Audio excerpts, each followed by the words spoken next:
నమస్కారం అండి. ఓం గం గణపతియే నమః. ఓం కాశీ విశ్వేశ్వరాయ నమః. కాశీలోని రెండవ ఆదిత్యుడు విమలాదిత్యుడు. ఇంతకు ముందు వీడియోలో కాశీలోని మొదటి ఆదిత్యుని గురించి వివరించడం జరిగింది. ఒకవేళ అది చూడకపోతే కింద డిస్క్రిప్షన్లో లింక్ ప్రొవైడ్ చేయడం జరిగింది, చూడండి. విమలాదిత్యుణ్ణి చేరుకోవడం కొంచెం కష్టమే. అక్కడ ఉన్న స్థానికులను కలిసి అడిగినా తెలుసుకోవడం కష్టతరమే.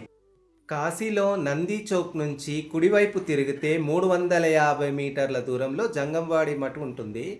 మనను ఏ రిక్షా వారైనా ఏ ఆటో వారైనా అడిగితే వాళ్ళు మనం తీసుకెళ్తారు.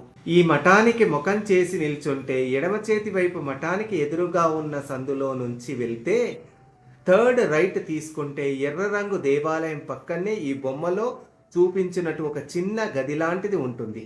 ఆ గది లోపట మనకు విమలాదిత్యుడు దర్శనం ఇస్తారు.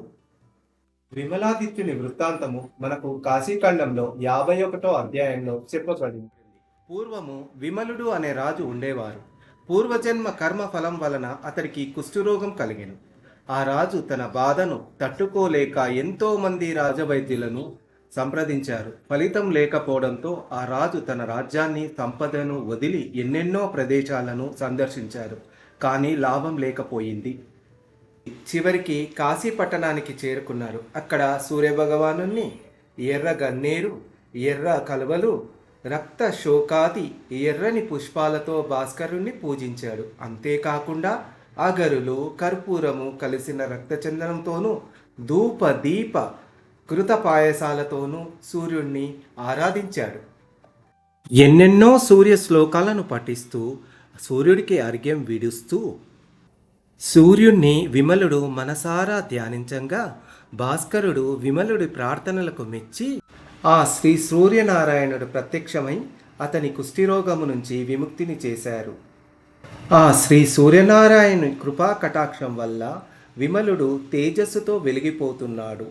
అప్పుడు ఆదిత్యుడు విమలుడిని మరొక కోరిక కోరుకోమన్నారు. విమలుడు సూర్యభగవాను, నీ భక్తులకు వారి వంశీయులకు కుష్ఠరోగము ఇతర రోగములు దారిద్రములు బాధలు కలగకుండా కాపాడము తండ్రి అని ప్రార్థించగా సూర్యుడు ఆ వరములను ఇచ్చి, నీవు పూజించిన సూర్యమూర్తిని విమలాదిత్యుడిగా పిలువబడును.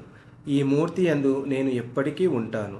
విమలాదిత్యుడు భక్తులకు సర్వవ్యాధులను సర్వ పాపాలను తీరుస్తారు అని వరములు ఇచ్చి అంతర్ధ్యానమయ్యాడు. విమలుడు నిర్మల హృదయుడై తన గృహమునకు కేగెను. విమలాదిత్యుని దర్శన మాత్రమున కుష్ఠిరోగము క్షయమగును. ఈ కథను విన్నవారు మానసిక పాపముల నుండి విముక్తులై నిర్మములగుదురు. విమలాదిత్యుని దర్శన భాగ్యము వలన ఆయురారోగ్యాలతో సుఖ సంతోషాలతో ఎటువంటి బాధలు లేకుండా ఉండాలని మనసారా స్వామిని ప్రార్థిస్తూ ఓం విమలాదిత్యాయ నమః. శ్రీ కాశీ విశ్వేశ్వరాయ నమః.